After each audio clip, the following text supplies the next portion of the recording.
Assalamualaikum қазақ елі.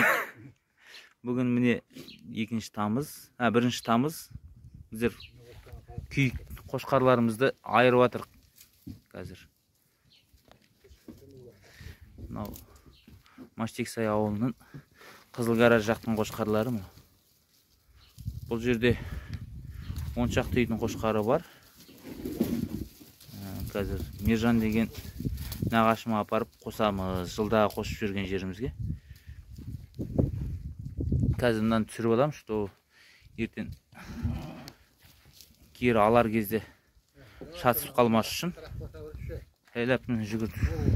Міне Төремұрат ақаның қошқары мына бойы.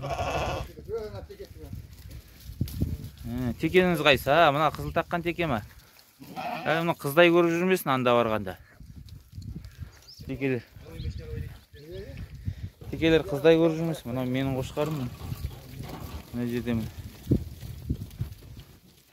Бұл жерде бір ғана үлкен қошқар бар. 3 жаста деген сияқты, 3 жаста не 4 жаста. Мына қошқар. Қалғандары тұсақ қошқарлар. Одан қалғандары тоқты қошқарлар ғой. Тоқты яғни биылғы қошқар қозылар. Мына қоңыр жүрген. Так, жалпылама түскен сияқты осы жерде.